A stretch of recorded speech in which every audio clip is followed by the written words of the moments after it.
کچھ جگہوں پہ شروع ہوئی ختم ہو گئی ہے، لیکن آج پاکستان میں اسی طریقے سے دہشت گردی ہو رہی ہے، اور بنیادی کردار اس میں ہندوستان کا ہی ہے۔ ہم سب جانتے ہیں ڈی اسٹیبلائز پاکستان کو کرنے میں۔ تو یہ جو بلوچستان میں جنگ ہے، بلوچستان کا جو علاقہ ہے، جو اس کا جغرافیہ ہے، جو اس کا اوور آل ٹیرین ہے، ایک بہت مشکل علاقہ ہے۔ یہ لوگوں کو انڈرسٹینڈ کرنے کی ضرورت ہے۔ اس طرح کے علاقے میں دنیا کی امریکہ جیسی فوج بھی نہیں لڑ سکتی۔ افغانستان میں وہ 20 سال تک رہے ہیں، صرف چند جگہوں پر رہے ہیں، وہاں پر کانسنٹریٹ کیا، اور باقی کہیں پر بامبنگ کی، کہیں پر ایریل آپریشنز کیے اور چلے گئے۔ گراؤنڈ پہ آ کے اتنے مشکل علاقے میں جہاں پر کوئی زندگی کا تصور نہیں ہے، کوئی انسان نہیں رہتے، سنگلاخ پہاڑ ہے، دشوار گزار راستے ہیں، غاریں اویلیبل ہے، ہائیڈ آؤٹس اویلیبل ہیں، چھپ کے بیٹھ سکتے ہیں، چھوٹے چھوٹے پاکٹس میں موو کرتے ہیں، مقامی ہیں، آف دی لینڈ رہ سکتے ہیں، راستوں کا ان کو پتہ ہے، لوکل مدد مل جاتی ہے۔ اس کے مقابلے میں جو فوج یا سیکورٹی فورسز کے دائرے کے لوگ ہیں، ایف سی اور فوج کے بالخصوص، وہ تو مقامی نہیں ہے، پھر وہ ایک بڑا پیکولر قسم کا ٹارگٹ دیتے ہیں، ان کو دیکھنا آسان ہے، وہ روڈ سے گزر رہے ہیں، ان کو ایمبوش کرنا آسان ہے۔ پھر جو ہماری لا انفورسمنٹ ایجنسی بلوچستان کی پولیس اور لیویز کے لوگ ہیں، یہ بیچارے ہیں تو مقامی لیکن سافٹ ٹارگٹ ہیں، ان کو ٹارگٹ کرتے ہیں۔ اس لیے یہ کہہ دینا کہ بلوچستان میں آپریشن کیوں نہیں ہوتا اور شاید ایک ہی آپریشن میں خاتمہ ہو جائے گا، یہ ممکن نہیں ہے۔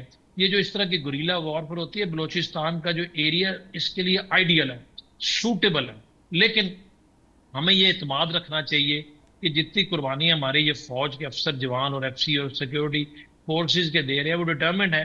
انشاءاللہ کامیابی ہماری ہوگی، لیکن یہ دشمن ایک نہیں ہے، دشمن مختلف طریقوں سے، مختلف حوالوں سے، مختلف صورتوں میں وار کر رہا ہے، اور ہمارے لوگ بھرپور یہ جنگ لڑ رہے ہیں، کوئی اس سے غافل نہیں ہے۔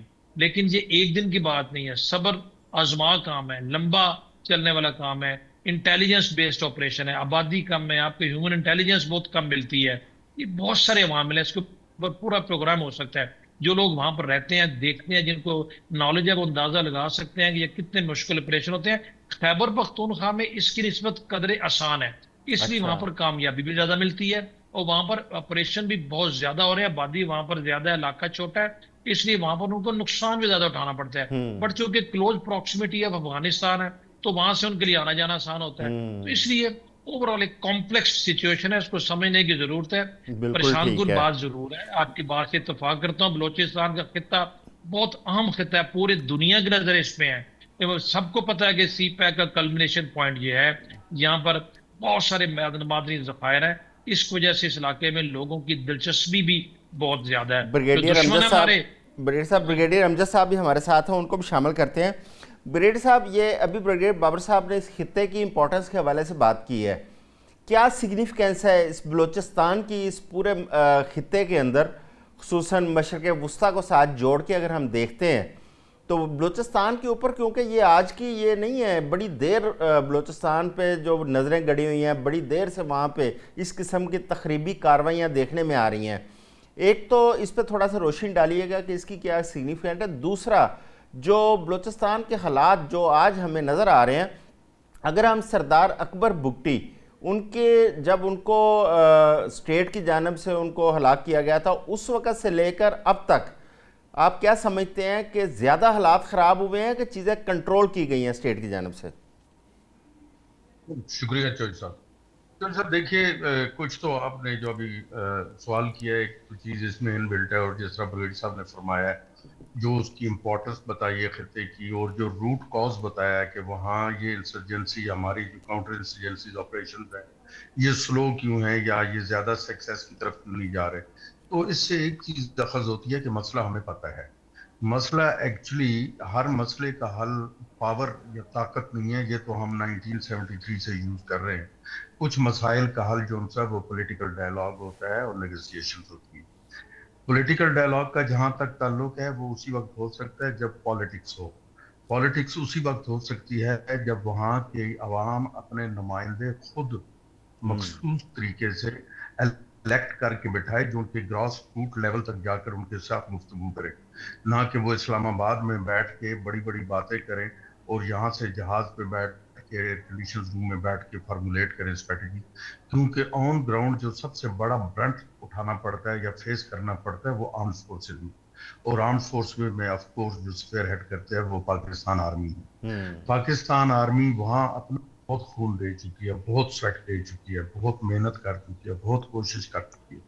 بٹ دوسری طرف ہم نے یہ بھی دیکھنا ہے کہ اس میں پولیٹیکل ایلیمنٹ کہاں کارگر رہا ہے, اور پولیٹیکل ایلیمنٹ نے کیا رول ادا کیا. کوئی رول نہیں ادا کیا, کوئی حکومت کچھ بھی نہیں کر رہی, حکومت کر ہی نہیں سکتی.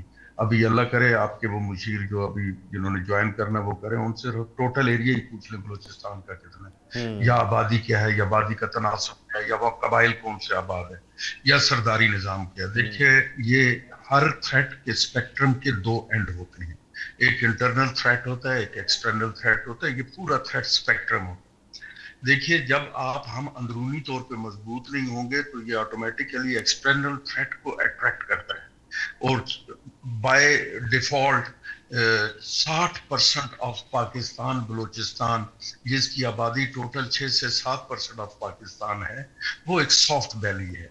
اب اگر میں تھوڑا ماضی میں جاؤں تو 1971 میں کرنل پیٹر ہوتے تھے, یہ میں پہلے بھی گزارش کر چکا ہوں کسی پروگرام میں. یہ ایک سی آئی اے کے ریٹائرڈ افسر تھے, انہوں نے بالکنائزیشن آف پاکستان کے اوپر ایک کنسیپٹ کیا تھا. Actually reshaping of Middle East کے اوپر بھی پھر ایک گفتگو شروع ہوئی, جس میں یہ بتایا ایک چیز سامنے, ایک کنسیپٹ سامنے آیا کہ یہ اسی وقت ری شیپنگ آف مڈل ایسٹ ہو سکتی ہے جب گریٹر اسرائیل کا ایجنڈا کسی کنارے لگے گا, اور یقیناً کسی پازیٹیو کنارے لگے گا تب.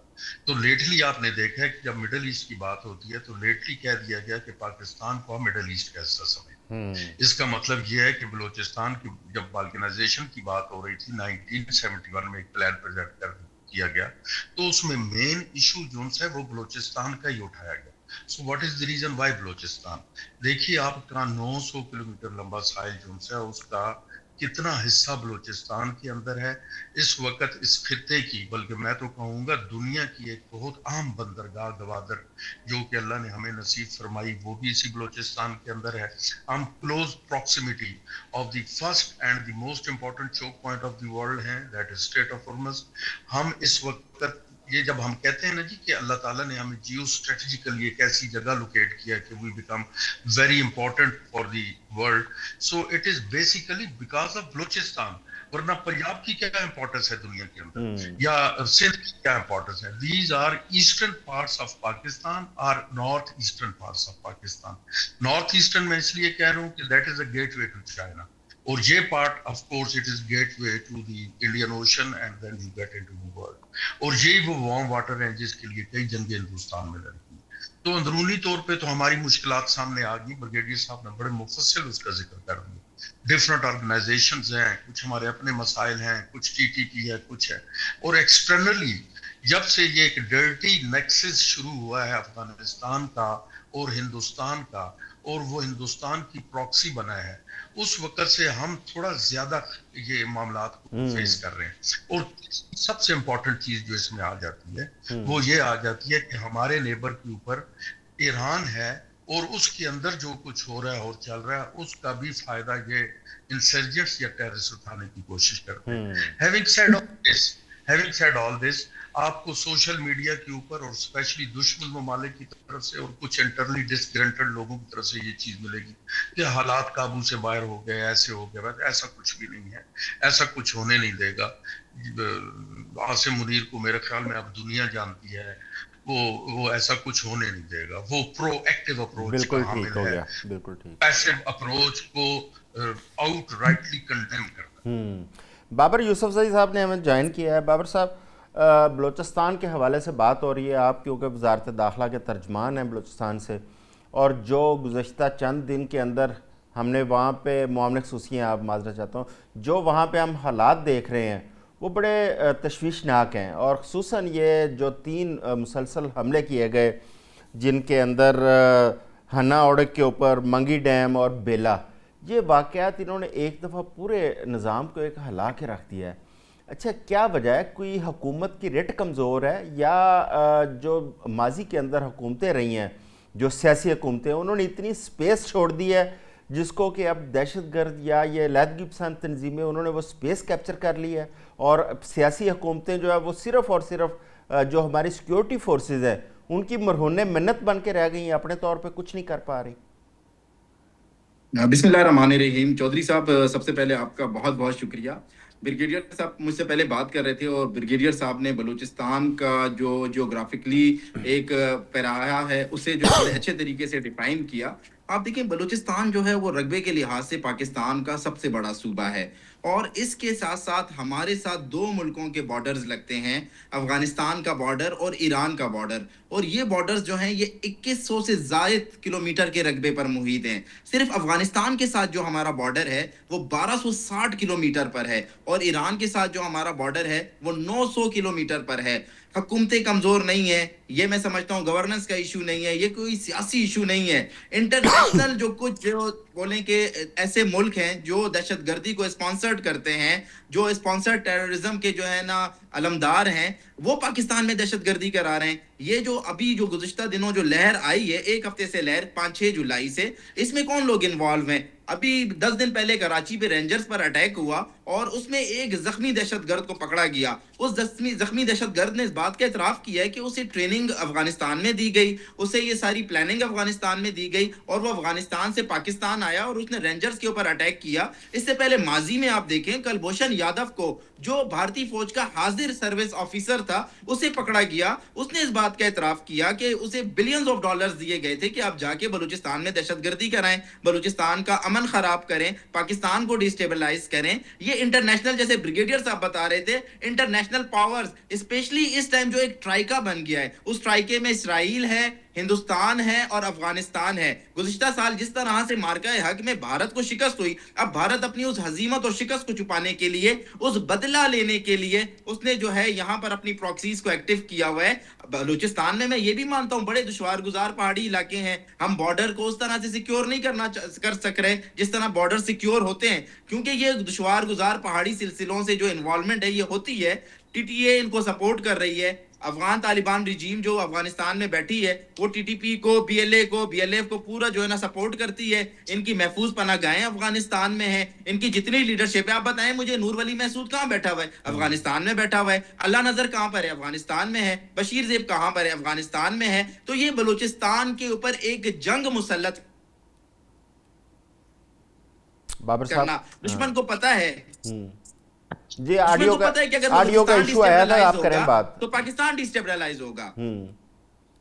جی اچھا, بابر یوسف زئی صاحب یہ بتائیے کہ یہ سارا جو ابھی آپ بتا رہے ہیں یہ فطرت الخوارج یا فطرت الہندوستان ہم ان کو کہتے ہیں, تو اب بہت سارے دہشت گرد ان کو گرفتار بھی کیا گیا ہے, ان کو ابھی ہلاک بھی کیا گیا. کیا ہمارے پاس کوئی ایسی ایویڈنسز بھی سامنے آئی ہیں جس کے اندر ہندوستان یا افغانستان ان سے فنڈنگ ان کو ہو رہی ہو, یا ان کو کوئی اسلحہ مل رہا ہو, ایسی سپورٹ ملی ہو, اس کے حوالے سے کوئی ایسی ہمارے پاس ہے ایویڈنسز جو ہم انٹرنیشنل فورم پہ جو ہم پریزنٹ کر سکیں؟ جی دیکھیں, میں نے جیسے پہلے آپ کے سامنے ذکر کیا کہ کلبھوشن یادو کا اعترافی بیان ہے, اس نے اس بات کا اعتراف کیا کہ بلینز آف ڈالر اسے دیے گئے تھے, بلوچستان کا امن خراب کرنا تھا, سی پیک کو اس نے سبوتاژ کرنا تھا. اس کے علاوہ بھی ریسنٹلی جب ہم نے دہشت گردوں کو مارا ہے, اچھا گزشتہ ایک سال میں ریکارڈ 1000 دہشت گردوں کو, فتنت الہندوستان اور فتنت الخوارج کے 1000 دہشت گردوں کو ہم نے جہنم حاصل کیا ہے. آپ کو پتہ ہے جب ہم ان دہشت گردوں کو مارتے ہیں, بابر صاحب جب ان دہشت گردوں کو مارتے ہیں, ان سے جو اسلحہ ملتا ہے وہ کون سا اسلحہ ہے؟ میرا سوال یہ ہے, دیکھیں یہ ان کو دہشت گردوں کو جو ہلاک کیا ہماری سیکیورٹی فورسز نے کیا, کیا اس کا بلوچستان کا حل صرف اور صرف وہاں پہ ان کو ہلاک کرنا ان کا حل ہے کہ آپریشن کیا جائے ان کے خلاف, یا اس کا کوئی سیاسی حل بھی ہے؟ دیکھیں ایک بات میں پہلے کمپلیٹ کروں, ان دہشت گردوں سے جو ہتھیار برآمد ہوا, آپ کو پتہ ہے وہ اسلحہ کون سے اسلحہ تھا؟ وہ اسلحہ تھا جو نیٹو فورسز $8 بلین کا اسلحہ افغانستان میں چھوڑ کر گئی ہیں. یہ دہشت گرد وہ اسلحہ استعمال کرتے ہیں. ان دہشت گردوں کو وہ اسلحہ کس نے دیا ہے؟ ٹی ٹی اے نے دیا ہے نا, افغان طالبان رجیم نے ان کو دیا ہے, یا بیچا ہے, یا ان کو پاکستان کو ڈیسٹیبلائز کرنے کے لیے دیا ہے. دیکھیں بات چیت وہاں پر ہوتی ہے, سیاسی مسئلہ وہاں پر ہوتا ہے جہاں پر آپ کو جو ہے نا کوئی تحفظات ہوتے ہیں, کوئی آپ کے جو ہے نا شکوے ہوتے ہیں, شکایتیں ہوتی ہیں. یہاں پر جو ہمارا دشمن ہے, چاہے فتنت الہندوستان ہو چاہے فتنت الخوارج ہو, فتنت الہندوستان کیا نعرہ لگاتے ہیں آپ کو پتہ ہے؟ وہ پاکستان کے آئین کو نہیں مانتے, وہ پاکستان کے قانون کو نہیں مانتے, وہ صرف ایک بات کرتے ہیں, ہم نے بلوچستان کو آزاد کرنا ہے, ہم نے پاکستان کو جو ہے توڑنا ہے, ہم نے بلوچستان میں اپنی کرنسی لے کر آنی ہے. وہ تو پاکستان اور پاکستان کے آئین کو ہی نہیں مان رہے, تو آپ ان کے ساتھ کیا بات چیت کریں گے؟ وہ تو صرف ان کا تو نظریہ یہی ہے کہ انہوں نے پاکستان کو نقصان پہنچانا ہے. ایسے لوگوں سے بات چیت نہیں ہو سکتی. سیاسی حکومت ہے بلوچستان میں, جمہوری حکومت ہے. ہم ہر اس جمہوری شخص سے, سیاسی شخص سے بات چیت کرنے کے لیے تیار ہیں جو پاکستان کے آئین کو مانتا ہے, جو پاکستان کے قانون کو مانتا ہے. لیکن جو شخص میرے معصوم لوگوں کا قتل عام کر رہا ہے, جو شخص میرے ملک میں دھماکے کر رہا ہے, جو شخص میرے ملک کے آئین کو نہیں مانتا, جو نعوذ باللہ کہتا ہے کہ پاکستان کو میں توڑوں گا, پاکستان کو میں آزاد کروں گا, بلوچستان کو میں آزاد کروں گا, اس کے ساتھ کیسے بات چیت ہو سکتی ہے؟ ٹھیک ہو گیا بابر صاحب. بلوچستان کا مسئلہ کوئی گورننس کا مسئلہ نہیں ہے چودھری صاحب, بالکل یہ ٹپیکل جو ہے نا دہشت گردی کا مسئلہ ہے. بالکل ٹھیک ہے. بریگیڈیئر بابر صاحب, یہ ابھی جو بات کر رہے ہیں بابر یوسف زئی صاحب, اچھا اس میں دیکھیں دہشت گرد ایک مخصوص ان کی تعداد ہوگی, مخصوص ان کے گروپ ہوں گے, مخصوص ان کے علاقے ہوں گے, لیکن وہاں پر جو عام عوام آباد ہے ہمیں وہ بھی اس وقت ہمیں نظر نہیں آ رہے, ان کی ول ہمیں نظر نہیں آ رہی. مثلا مختلف طبقات ہیں, ڈاکٹرز ہیں, وکلا ہیں, انجینئرز ہیں, وہاں کا بزنس کمیونٹی ہے, ہمیں وہ بھی نظر نہیں آ رہے کہ وہ بھی متحرک ہوں, اسٹیٹ کے ساتھ کھڑے ہوں. اس کی کیا وجہ ہے؟ ایسے نہیں لگتا کہ جیسے فاصلے بڑھ رہے ہیں اس وقت؟ دیکھیں جی, بنیادی وجہ تو انسیکیورٹی ہے. ظاہر ہے چونکہ علاقہ بہت بڑا ہے, اتنے عوام کو حکومت کی ہے حت الوسع کوشش تو ہے کہ عوام کو تحفظ فراہم کیا جائے, لیکن ڈیفینیٹلی ابھی ہر جگہ کوئی پورا مورچہ تو نہیں بنا سکتے یہ لوگ. میں کبھی بھی نہیں یہ سمجھ سکتا کہ بلوچستان کے جو عام بلوچ ہیں وہ ان کا ساتھ دیتے ہیں, مجبوراً ان کا ساتھ دیتے ہیں, خوف و ہراس کی وجہ سے ساتھ دیتے ہیں. وہ ان کو وہاں پر انسٹیگیٹ بھی کرتے ہیں, وہ ان کو بلیک میل بھی کرتے ہیں, خاص طور پہ جو وہ علاقے جو کہ شہروں سے ذرا دور ہیں. اس وجہ سے وہاں پر آپ کو ان کی طرف سے کوئی آواز یا اس طرح کی کوئی چیز نظر نہیں آتی, چونکہ آبادی بھی کم ہے, بڑی بڑی کمیونیکیشن سینٹر تو ہے نہیں, اس لیے جو بلوچستان میں. لیکن اس کے باوجود ہر چیز کے دو پہلو ہوتے ہیں نا, اس کے باوجود ایک پازیٹیو پہلو یہ ہے کہ بلوچستان پورے میں اس بدترین دہشت گردی کے ماحول کے باوجود بلوچستان کے پورے صوبے میں, پورے خطے میں ہر جگہ پہ گورنمنٹ موجود ہے. یہ نہیں ہے کہ گورنمنٹ نے کوئی تحصیل, کوئی شہر ابینڈن کر دیا ہو. بلوچستان کی پولیس کے یہ جوان جو شہادت ہر روز شہادت کے رتبے پہ فائز ہو رہے ہیں, انہوں نے تو اپنی پوسٹیں خالی نہیں کی. بلوچستان کی پولیس نے اپنے علاقے خالی نہیں کیے, لیویز نے نہیں خالی کیے, فوج تحصیل تو کرنا ہی نہیں ہے نا جی. اس کے باوجود ٹریفک, باوجود تعطل کے باوجود ٹریفک بھی وہاں پر چلتی ہے, فوج ان کو سیکیورٹی فراہم کرتی ہے. جعفر ایکسپریس پہ کئی دفعہ حملہ ہوا, تو یہ ایک نظام حکومت تو ڈیفینیٹلی چل رہا ہے وہاں پر. وہاں پر بینکس موجود ہیں, یہ بینکس کو لوٹتے ہیں لوگوں نے. کوئی بڑے بڑے بلوچستان کے جو شہر ہیں, خدا نہ خواستہ کسی ایک شہر پہ بھی, کسی ایک پہ بھی بابر یوسف سعید صاحب اس کی تصدیق یا ادروائز کہہ سکتے ہیں. میرا نہیں خیال کہ بلوچستان میں اس وقت کوئی قصبہ یا شہر یا کوئی شہری علاقہ ایسا ہے جہاں پر آپ کہیں کہ گورنمنٹ کا کنٹرول نہیں ہے. ایک انچ نہیں ہے بریگیڈیئر صاحب, ایک انچ پہ جو ہے ایسا نہیں ہے جس پر ان ملیٹنٹس کا کنٹرول ہو یا گورنمنٹ کی ریٹ نہیں ہو. گورنمنٹ کی ریٹ بالکل ہے. یہ جیسے میں نے پہلے کہا, بریگیڈیئر امجد اس بات کو بہتر سمجھیں گے, فوجی ہیں ہمارا, چونکہ ایک ڈفرینٹ کانٹیکس میں تجربہ ہوتا ہے. یہ ٹپیکل گریلا وارفیئر آئے, چند لوگ چھوٹے سے ایک پاکٹ میں اٹیک کیا کر کے بھاگ گئے. یہ ان کا, اور بلوچستان کی ٹیرین کو سپورٹ کرتی ہے. ایشوز ہیں, یہ میں بات سے بالکل اتفاق کرتا ہوں. ہر مسئلے کا حل بات چیت میں ہے, ہر مسئلے کا الٹیمیٹ حل مذاکرات میں ہے. لیکن مذاکرات جب آپ کرتے ہیں تو دوسرا فریق جو ہے اس کے کچھ ڈیمانڈز ہوتی ہیں, کچھ مطالبات ہوتے ہیں. اگر وہ مطالبات آپ کے ملک اور آئین کے قانون کے مطابق ہیں تو ہر گورنمنٹ کو ان سے مذاکرات کرنے چاہیے. بالکل مذاکرات کے علاوہ کچھ حل نہیں ہے. میں بریگیڈیئر امجد کی بات اتفاق کرتا ہوں کہ یوز آف فورس یا طاقت ہر مسئلے کا حل نہیں ہوتی. لیکن جب ٹپیکل دہشت گردی ہو, جہاں پر علیحدگی پسندی کے نام نہاد تحریک ہو, وہ کہتے ہیں پاکستان کو نہیں مانتے, تو بھائی کس قسم کی آپ ان سے بات کریں گے؟ یا تو وہ مطالبات کریں نا, آج وہ کہیں کہ بلوچستان میں یہ گورننس ایشو ہے ان کو بہتر کریں, یہ اصلاحات کریں, یہ آپ ان کو شہری آزادیاں دیں, یہ سیاسی اصلاحات کریں, یہ ہمارے لوگ ہیں, یہ ہمارا گروپ ہے, یہ ان کے مطالبات ہیں, ان سے بات چیت کریں, تو گورنمنٹ کبھی بھی انکار نہیں کرے گی. دیکھیے اسٹیٹ کی ایک ریٹ ہوتی ہے, یہ صرف پاکستان میں نہیں, دنیا میں ہمیشہ سے قانون اور مروجہ اصول رہا ہے. جہاں جہاں اس طرح کے عام گروپ ہوتے ہیں, دنیا کا ہر ملک اس کے ساتھ ایسے ڈیل کرتا ہے. تو اپنی بات کو کمپلیٹ کرتے ہوئے یہ کہوں گا کہ ابھی بھی ہماری اسٹیٹ, ابھی بھی پاکستان کے سیکیورٹی ادارے ابھی بھی بہت صبر و تحمل کا مظاہرہ کر رہے ہیں. اس بات سے بریگیڈیئر امجد میری بات سے اتفاق کریں گے کہ اگر ہم نے امریکہ کی طرح کارپیٹ بومنگ کرنی ہو نا, اگر ہم نے پیلورائز کرنا ہو اس علاقے کو, تو بھائی 10 دن لگتے ہیں. پاکستان کے پاس کیپیبلٹی ہے. امریکی افغانستان میں تھے نا, باگرام سمیت چند جگہوں پہ بیٹھے رہے 20 سال, کنٹری سائڈ پہ کبھی نہیں گئے.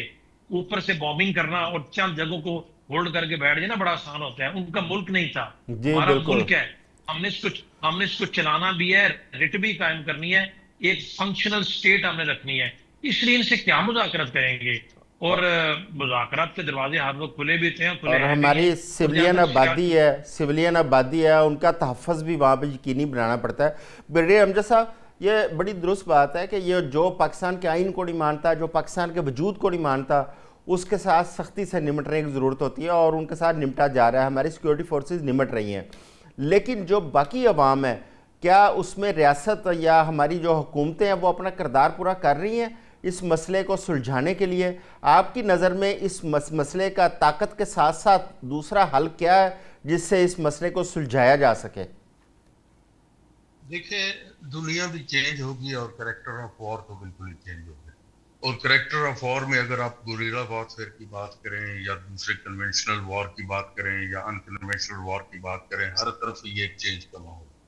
اور اس کی بیسک ریزن جو ہے یہ ہائی ٹیکس سسٹمز جو ہیں وہ ہیں, اور مائنڈ سیٹ ہے لوگوں کے اویئرنیس. اس میں کوئی دو رائے نہیں ہے. میں تو سمجھتا ہوں کہ یہ دوسرے سیگمنٹ میں بھی جس طرح بریگیڈیئر بابر فرما رہے ہیں, یہ ایک کمپریہنسو, میں سمجھتا ہوں کہ یہ اس پورے پیپر کا اصل میں کنکلوژن بتا دیتے ہیں, جبکہ وہ پیپر بھی اوپر سے تھوڑا ڈسکس کریں, کیونکہ ایکچولی کنکلوژن یہی ہے. دیکھیے, اس میں کوئی دو رائے نہیں ہے کہ نیگوسیشن ہی حل ہے, لیکن ٹیررسٹ گروپس کے ساتھ نیگوسیشن نہیں. نیگوسیشن کی وجہ یہ ہے کہ جہاں بھی انسرجنسی ہوگی یا ٹیررزم ہوگا, وہ لوکل پاپولیشن کی مدد کے بغیر ممکن نہیں. اور اگر لوکل پاپولیشن ان کا ساتھ دے رہی ہے تو دو وجہ سے ہی دے رہی ہے, یا وہ خوف میں دے رہی ہے, بلیک میل ہو کے دے رہی ہے, یا وہ کسی لالچ میں دے رہی ہے. اب پہلی بات تو یہ سرٹن کرنا ہے کہ کیا لوکل پاپولیشن ان کو ہیلپ کر رہی ہے, کیونکہ without the help of local population 8, 10, 15, 20, 25 بندے سڑک پہ بندوق لہرا کے سڑک کیسے بند کر سکتے ہیں, یا ٹیرر کیسے پھیلا سکتے ہیں؟ یقیناً ان کے ساتھ وہ کچھ لوگ تو شامل ہوں گے. تو ان لوگوں کے مسائل کیا ہیں, اس کو میں نیگوسیشن کہہ رہا ہوں. وہ کس سوشو اکنامک انجسٹس کا شکار ہیں کہ وہ خوشی خوشی ان کے ساتھ مل جاتے ہیں, اور اگر خوشی خوشی نہیں مل رہے تو کس خوف کی وجہ سے مل رہے ہیں. وہ خوف ہمیں کہاں کنوے ہو رہا ہے, تو وہ خوف کنوے کس کو کریں گے؟ فوج کو تو نہیں کریں گے. فوج کا تو اپنا ایک ڈیکرم بھی ہے, اور جنگ میں بھی اس کا اپنا ایک ڈیکرم ہوتا ہے. یہ نہیں ہے کہ جنگ میں ہم لوگوں سے ان کے مسائل پوچھنے شروع کر دیں, وہ ہمارا کام نہیں ہے. کام ہے گورنمنٹ کا. تو ویئر از دی گورنمنٹ؟ یہ کہہ دینا with due respect to Babar صاحب, یہ کہہ دینا کہ ہماری ریٹ ہر جگہ ہے, یہ آپ کی ریٹ ہے نہیں. آپ کی ریٹ بندوق کے زور پہ ہم نے قائم کی ہوئی ہے, ہم مین فوج نے. ہم ذرا ادھر سے ہٹ جائیں, میں دیکھتا ہوں ریٹ ہٹے نا آپ, تو کتنے پولیس والوں کو وہ مار گئے, اور بری طرح مار گئے, اور لاشیں بھی نہیں اٹھانے دے رہے تھے. اس کا مطلب ہے آپ کی ریٹ نہیں تھی. آپ کا خیال ہے اگر وہاں فوج کی چوکی ہوتی جو ویری ویل کنیکٹڈ ہوتے ہیں پیچھے سے, اٹیک تو ہوتا ہی ہوتا, 2-4 شہید بھی ہوتے, لیکن وہاں سے پھر بچ کے کوئی نہ جاتا, اور اس کے بعد ایسا سبق سکھاتی کہ وہ دوبارہ ایسی حرکت نہ کرتے, اور یہ ہم کر چکے ہیں. اب آگی بات جس طرح بریگیڈیئر صاحب نے فرمایا کارپیٹ بمنگ کی. دیکھیے, کارپیٹ بمنگ ضرور ہوتی ہے دشمن کے علاقے میں. یہ دشمن کا علاقہ نہیں, ہمارا علاقہ ہے. اس میں ہمارے دشمن موجود. 130 ممالک کے اندر انسرجنسی پچھلے 100 سال سے ایک جگہ ختم ہوئی ہے ٹوٹل, ایک جگہ سری لنکا, اور کہیں نہیں ختم ہوئی. Astonishingly with the help of the Pakistani arm forces and Pakistani special services groups. وہاں بھی پہلے نیگوسیشن, اور جب نیگوسیشن فیل ہوئی ان ٹیررسٹ کے ساتھ, ان کو وائپ آؤٹ کس نے کیا؟ ہم لوگوں نے جا کے کیا نا. اس لیے وہ آج ہمیں ہماری عزت کرتے اور ہماری پوجا کرتے. ڈاکٹر صاحب, میرے پاس ٹائم کی قلت ہے. میں چاہوں گا کہ بابر یوسف زئی صاحب سے آخری ٹیک لے لوں. بابر صاحب, جو گورنمنٹ کی جو ریٹ ہے, اس میں کوئی شک نہیں ہے کہ ہر خطے کے اندر وہاں پہ ہر تحصیل لیول تک وہاں پہ ہماری حکومتیں ہیں, نظام قائم کر رہا ہے. لیکن کیا وہاں کے جو سردار ہیں یا وہاں کی جو عام عوام ہے, کیا وہ حکومت کو سپورٹ کرتی ہے, حکومت کے ساتھ کھڑی ہے, یا دہشت گردوں کے ساتھ ان کے زیادہ روابط ہے, ان کو فیسیلیٹیٹ کرتی ہے؟